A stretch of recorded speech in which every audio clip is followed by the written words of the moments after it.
Bonsoir à tous, bienvenue sur RGB 99.2 FM. Ce soir, une émission particulière présentée par la web radio du lycée Camille Pissarro. Au programme, des sujets variés sur la politique, le social et le culturel en fin d'émission. Pour commencer cette émission, Arthur a enquêté à propos du programme de la maire sortante de Pontoise, Madame Stéphanie Van Heu. Bonsoir Arthur. Bonsoir, bonjour à tous, je m'appelle Arthur et j'ai suivi les élections municipales de la ville de Pontoise de très près. J'ai pu voir les différentes facettes des élections de ma ville avec les différentes listes, les différents avis. Mais aujourd'hui, je ne vais pas vous parler des élections dans les grosses lignes, on l'a déjà fait des centaines de fois et ce ne sera pas intéressant. Mais aujourd'hui, on va faire ce qui est le plus cher à la nature humaine, critiquer. Et on va s'en prendre à pas n'importe qui. On va s'intéresser à quelqu'un qui a côtoyé des grands noms comme Monsieur François Fillon ou encore Madame Valérie Pécresse. Laissez-moi introduire Madame Stéphanie Van Heu. Alors je sais que Madame la maire est très appréciée au niveau des Pontoisiens car en effet elle a réussi à se faire élire à la majorité des voix à 62,14% des suffrages exprimés au premier tour. Mais finalement ce chiffre il ne veut pas dire grand chose car on connaît quand même un taux d'abstention de 55,12% et finalement elle n'a reçu seulement 4 902 voix sur 18 023 inscrits. Alors j'ai fait mes recherches sur le programme de Madame Van Heu et je suis tombé sur 2-3 choses assez intéressantes. La première mesure, c'est la sécurité. Et que signifie la sécurité dans un programme de droite ? C'est l'augmentation du nombre de policiers, avec une augmentation attendue de 25% des effectifs de police et 30 nouvelles caméras de vidéosurveillance. Mais ce qui m'a surpris, c'est l'ouverture. Ce qui m'a surpris, c'est la réouverture du cinéma Utopia qui n'a finalement jamais été fermé, à croire que Madame Van Heu est au courant des services de proximité. La ville se veut dynamique et attractive, mais ça paraît compliqué quand le salaire net mensuel moyen en EQTP, en euros, selon la catégorie socio-professionnelle en 2023, atteignait 4 187,5 euros pour l'ensemble des cadres, contre 1 936,9 euros pour l'ensemble des employés. C'est des sources de l'INSEE. Mais le plus important reste à venir. Car on a une demi-page sur le milieu étudiant, et donc nous, les lycéens, en sachant que Madame Van Heu n'est jamais venue au conseil d'administration du lycée Camille Pissarro. Ce qui perd drôlement en crédibilité quand on sait que le lycée est le seul lycée public de secteur pour plus de 4 collèges différents. Par ailleurs, étonnant de la part d'un programme de droite de vouloir aborder des notions écologiques quand on sait que les Républicains, parti affilié à Madame la maire, ont une vision si divergente de l'écologie. Merci à vous et on se retrouve en 2032 pour les urnes. Merci beaucoup Arthur. À présent, si je vous dis alliance, trahison, poteau et orientation, à quoi pensez-vous ? Eh bien, à la fameuse émission Koh-Lanta. Et ce que nous pouvons dire de cette nouvelle saison, c'est qu'elle provoque bien des débats. C'est ce que Lou va nous expliquer et nous raconter en détail.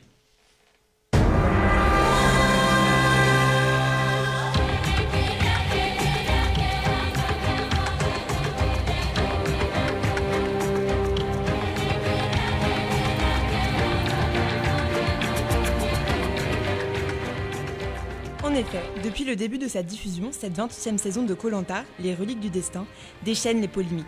Au cœur de celle-ci, des propos et actes sexistes fortement dénoncés sur les réseaux sociaux. Au-delà des stratégies de vote qui ne visent majoritairement que les femmes, et rappelons que sur 5 éliminés, 3 parmi cette saison étaient seulement des femmes, ce sont surtout les propos d'un candidat qui font réagir. Ulrich, membre de l'équipe jaune, a dit en toute simplicité, et je cite, lors d'une émission « Moi, je pars du principe que les hommes se dépensent 3 fois plus que les femmes. Du coup, par rapport à la portion de riz, Jade elle fait 40-45 kilos, j'en fais le double, et Guillaume aussi. Donc, quand elle se contente de 3 grains de riz, moi, il m'en faut 6. » Suite à la diffusion de cet épisode et de la vague médiatique qui a submergé les réseaux sociaux autour de ce sujet, un débat opposant l'ancienne gagnante Clémence Castel et le participant de cette saison Ulrich est apparu. Cette joute verbale a finalement abouti à un recadrage de l'équipe de production à l'encontre du candidat Ulrich. Clémence défendait, elle, la nécessité d'une égalité dans les portions de nourriture dans le camp. Et ceci n'est qu'un exemple parmi tant d'autres qui montre finalement que le sexisme, même dans Koh-Lanta, on n'y échappe pas. Jugée moins sportive, trop vieille, pas assez active sur le camp, toutes ces réflexions mises bout à bout témoignent d'une réalité bien plus effrayante que la perspective de voir Ulrich atteindre la finale, celle d'une société profondément patriarcale. Merci beaucoup Lou. Comment capturer la jeunesse d'un quartier souvent réduit aux clichés ? C'est le défi du réalisateur Mathieu Barrère, qui a créé avec Mario Seffer Story 95. Story 95, ce film documentaire tourné au cœur du Val d'Oise, dans les quartiers des Louvrais et de Marcouville, montre une génération qui refuse le silence. Ancien étudiant en philosophie et devenu réalisateur, Mathieu Barrère filme la jeunesse avec une sujet. On l'a dans un instant, Mathieu Barrère, le réalisateur. Maintenant, je vais passer à Yanis sur l'IA Donc l'IA remplace de plus en plus d'emplois dans beaucoup de domaines, et en particulier dans le domaine du cinéma et du doublage. Yanis, qui est passionné par le doublage, va nous en parler un peu plus. Du coup, moi, c'est Yanis. Alors, moi, je vais parler surtout d'une interview avec Christian Clavier, dans une interview du coup faite par Combini. Dans cette émission, Monsieur Clavier, du coup, dit que oui, ça aura un impact sur les comédiens de doublage, bien évidemment. Les comédiens de doublage vont avoir un problème, bien sûr. Toutes les avancées technologiques ont posé problème à un certain nombre de métiers. Il précise aussi que, alors, c'est désolant pour les doubleurs, mais il faudra qu'ils se reconvertissent. Malheureusement, ces quelques mots montrent justement que la plupart des acteurs se disent « oui, l'IA est beaucoup plus intéressante, donc pourquoi prendre des doubleurs et payer beaucoup plus ?» Suite à ça, du coup, de nombreuses personnes dans le milieu du doublage ont décidé de monter un mouvement appelé « Touche pas à ma VF ». Tous ces doubleurs cherchent justement à encourager les spectateurs à lutter contre l'IA et préserver le monde du doublage. J'espère que ça vous aura plu. Et tout de suite, une petite pause musicale. Parfois, je cours, je pleure, trop lourd. Ma tête se barre, ouais, trop souvent je m'égare. Pour toi, tranquille, tout a l'air si facile. Pourquoi, moi, chaque soir, je retourne dans mes cauchemars. J'ai l'impression que rien ne te touche. Et dis-moi comment tu fais. Mais moi, c'est ton bonheur qui m'étouffe. J'aimerais avoir ton secret. J'aimerais que la vie soit aussi simple que ça. C'est pas si facile. Quand tous les jours, je me demande bien pourquoi je suis là. J'aimerais juste être tranquille. Face à moi-même et douter mes peines, je crois que ma tête va bientôt exploser. J'aimerais que la vie soit aussi simple que ça. Aussi simple que toi. Moi je pense que tu te prends vraiment trop la tête, non? Parfois, je m'effraie, anxieuse, c'est vrai. Toi, t'en as rien à faire. Le regard des autres t'en fait ton affaire. J'ai l'impression que rien ne te touche. Et dis-moi comment tu fais. Mais moi, c'est ton bonheur qui m'étouffe. Vas-y, donne-moi ton secret. J'aimerais que la vie soit aussi simple que ça. C'est pas si facile. Quand tous les jours, je me demande bien pourquoi je suis là. J'aimerais juste être tranquille. Face à moi-même et douter mes peines, je crois que ma tête va bientôt exploser. J'aimerais que la vie soit aussi simple que ça. Aussi simple que toi. T'en as même pas conscience. Tu en as de la chance, crois-moi. Tu sais que j'essaie de prendre de la distance, mais l'univers s'acharne contre moi. J'aimerais que la vie soit aussi simple que ça. Quand tous les jours je me demande pourquoi je suis là. Face à moi-même et douter mes peines, je crois que ma tête va bientôt exploser. J'aimerais que la vie soit aussi simple que ça. Aussi simple que toi. Aussi simple que toi. Aussi simple que toi.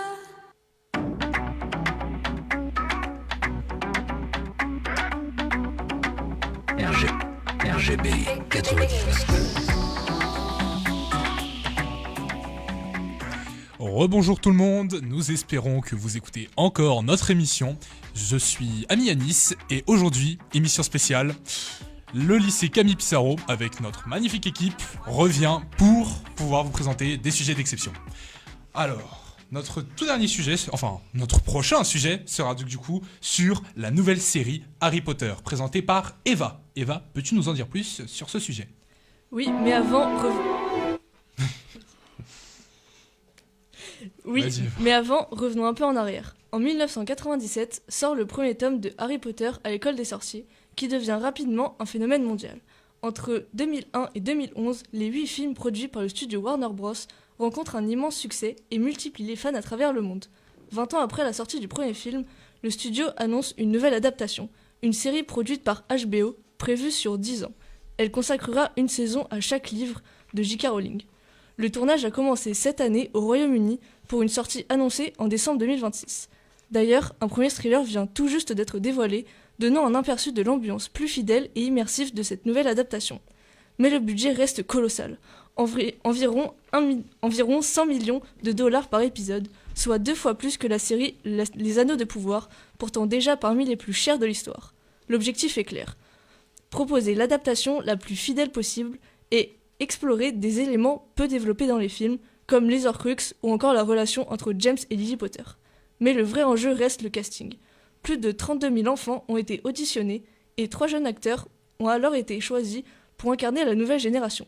Cependant, certains choix divisent, notamment la volonté d'un casting plus inclusif. La polémique principale concerne le personnage de Severus Rogue, autrefois joué par Alan Rickman, un acteur blanc, et désormais interprété par Paapa Aisidu, un acteur noir. Ce changement suscite des débats, notamment parce qu'il pourrait modifier certaines interprétations, comme la relation entre Rogue et James Potter, et introduire une dimension raciale absente des livres. Au final, la question reste ouverte. Avons-nous vraiment besoin de cette série ? Peut-être pas, mais une chose est sûre, la plupart d'entre nous la regarderont.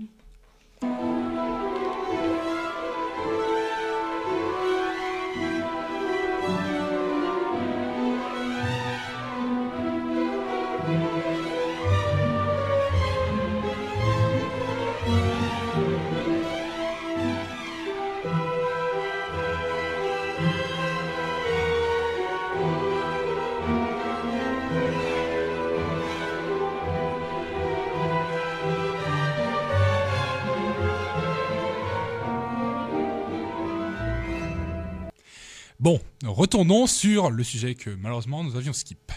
Alexandre, peux-tu nous en parler plus ? Alors, rebonsoir. Alors, comme je le disais plus tôt, comment capturer la jeunesse d'un quartier souvent réduit aux clichés ? C'est le défi du réalisateur Mathieu Barrère qui, avec Marion Seffier, nous présente et a réalisé 95 Stories. Ce film documentaire, tourné au cœur du Val d'Oise, dans les quartiers des Louvrais et de Marcouville, montre une génération qui refuse le silence. Ancien étudiant en philosophie, devenu cinéaste, Mathieu Barrère filme la jeunesse avec une sincérité rare.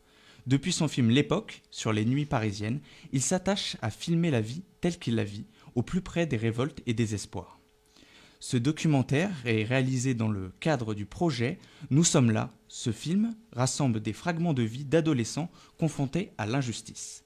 À travers leur récit, le film relève les croyances et les rêves qui permettent à cette jeunesse de tenir debout et de résister. J'ai vu ce film le mercredi 8 avril au Théâtre 95.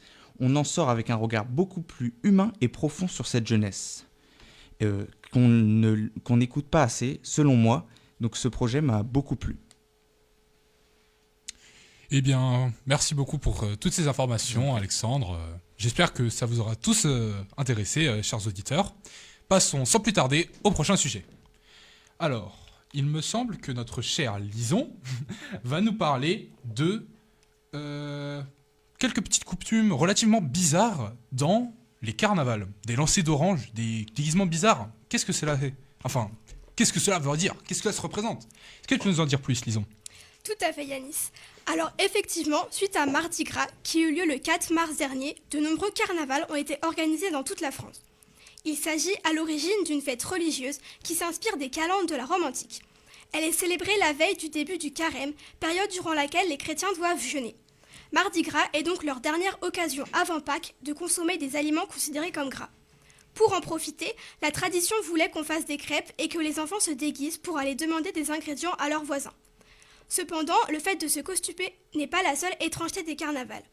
Si vous êtes rendu à celui de l'Isle-Adam, organisé le samedi 21 mars, vous vous êtes peut-être pris une orange sur la tête, comme ça m'est arrivé. J'ai mené mes recherches pour comprendre pourquoi est-ce qu'on me jetait des agrumes dessus. Et c'est une tradition belge apportée en France par un groupe de musiciens folkloriques nommé les Gilles qui participent au défilé du carnaval.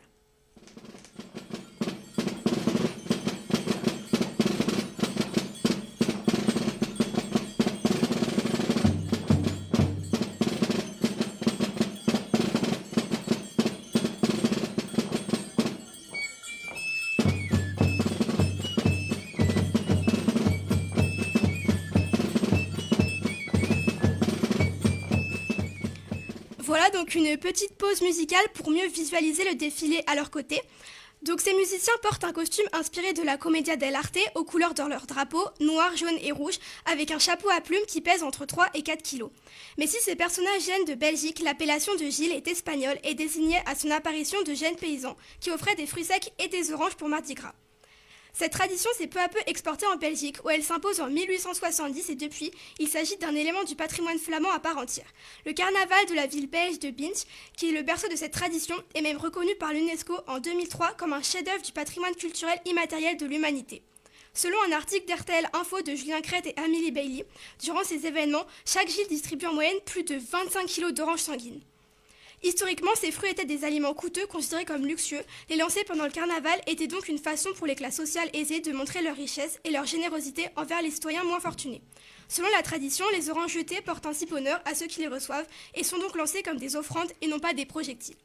Voilà, la prochaine fois que vous vous rendrez à un carnaval, vous en saurez un peu plus sur cette fête et les étranges traditions qui l'accompagnent. Et surtout, vous prendrez garde aux oranges lancées en l'air. Merci beaucoup Lison de nous avoir éclairé sur ce sujet. Et je pense qu'il est temps de passer sur encore un autre sujet. Il y en a beaucoup décidément. 5 ans depuis son 3e film, Marvel nous offre son tout nouveau film Spider-Man Brand New Day. Avec, franchement, un nouveau costume pour le Spider-Man et surtout beaucoup d'engouement autour de ce film.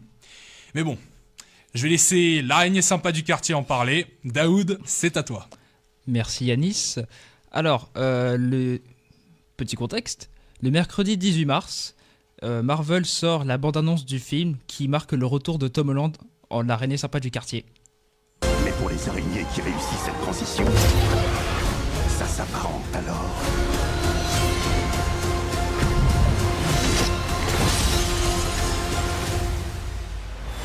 à une renaissance.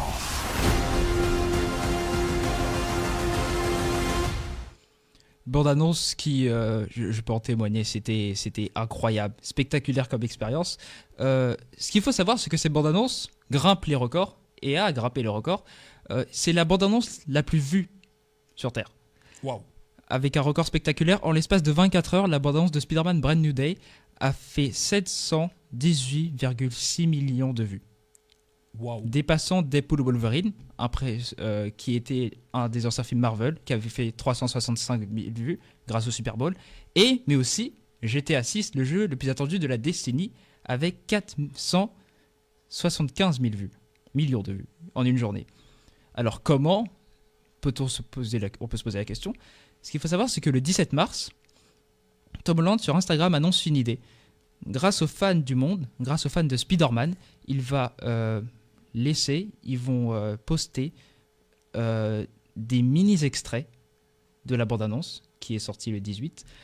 Et ceci va renforcer l'amour que les gens ont pour le personnage, mais aussi l'idée que Spider-Man est un héros de la communauté. Et les pays dont je peux vous citer, il y en a 19. On a l'Amérique, l'Afrique du Sud, la Corée du Sud, l'Espagne, le Mexique, le Kazakhstan, l'Australie, l'Argentine, Brésil, Indonésie, l'Allemagne, Turquie, France, Finlande, Inde, Angleterre, Italie, Singapour, Japon, pour vous expliquer à quel point le personnage a marqué l'esprit de énormément de personnes. Avec notamment un nouveau réalisateur, un casting qui est avec des acteurs très talentueux. On peut citer Tom Holland, Zendaya, Mark Ruffalo, qui annonce son retour en tant que Bruce Banner alias Hulk. Et une nouvelle cinématographie. On peut voir que c'est totalement différent des anciens films.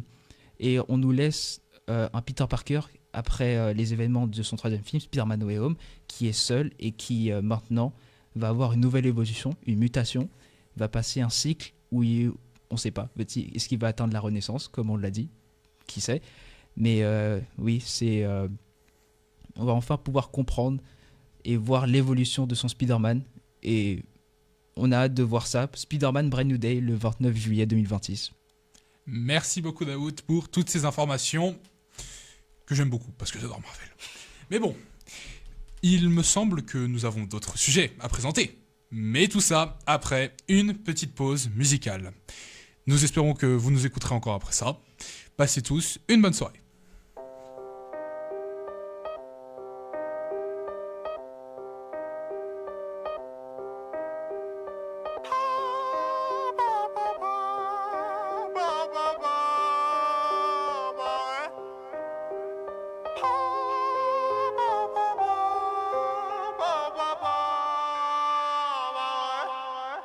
Bah ma gueule, c'est mon nom que tu captes. J'ai le miel d'une épaule. Tu m'entends, tu décolles. Pour changer de vie, j'ai dû hausser le ton. Trop de flow, mon là. Bah ouais. Je repère plus, je connais tous les chemins. Toi, tu fais que des traînes, des sons sans lendemain.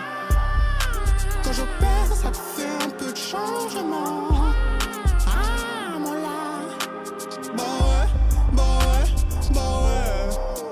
T'entends la vibe, tu reconnais. Mon la DPS, MYM. T'es pas dans le game comme fantassin sénégalais. J't'ai dit, j'ai les palais. Avant le skill signé, fallait. J'ai les pieds sur terre, la vision d'elle. Je peux pas m'égaler. Hello.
RGB 99.2.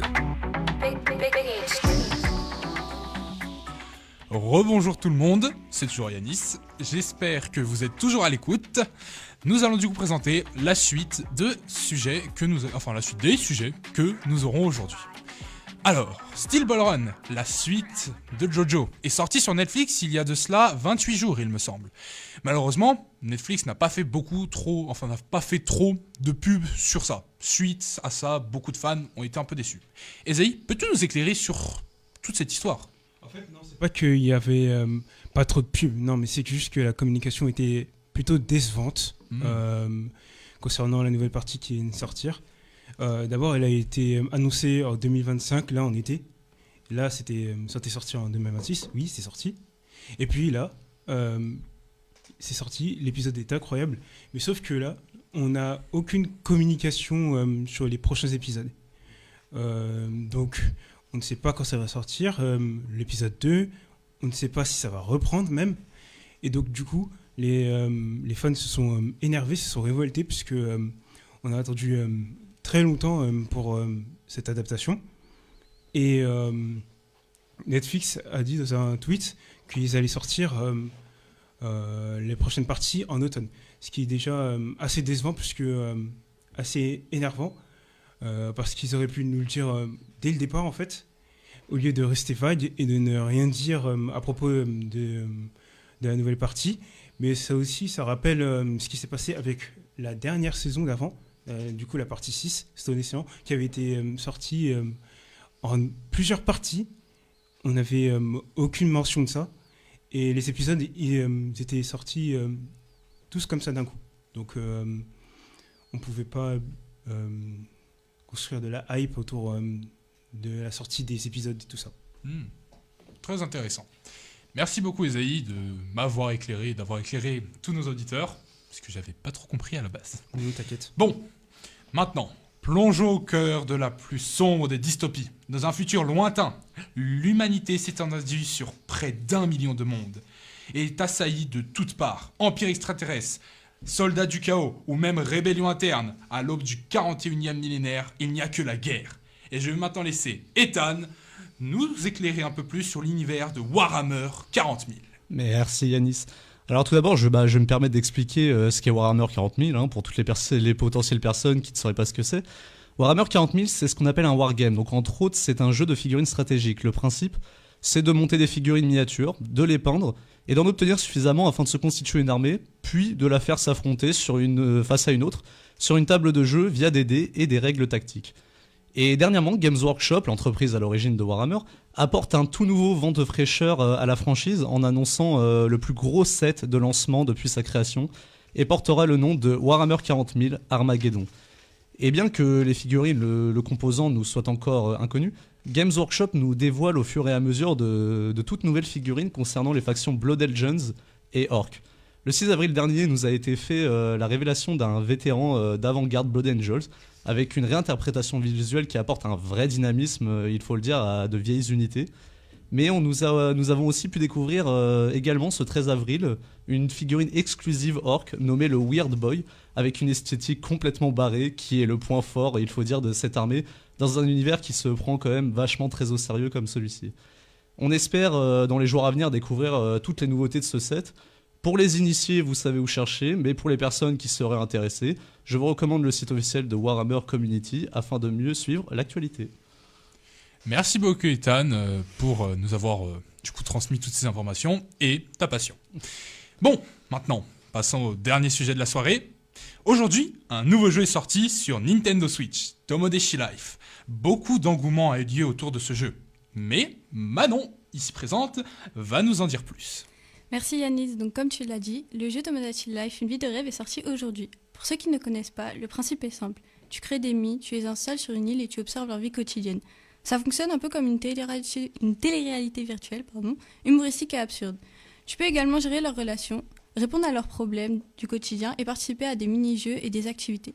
Ça ressemble un peu aux Sims, mais ce qui est différent, c'est que tu ne contrôles pas leur vie, tu les influences juste. Il se jouait de base sur DS. En plus de sortir sur Switch, ils ont aussi ajouté des nouveautés comme tu peux personnaliser les Mii avec des dessins, du maquillage, des coiffures ou autres.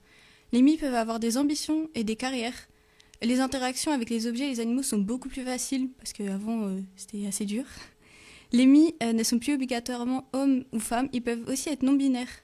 Et enfin, les relations sont beaucoup plus variées, c'est-à-dire que votre Mii peut aimer des hommes, des femmes, des non-binaires ou personne, et avoir des crushs, des ennemis, des amis, être en couple, des ex, mariés ou divorcés.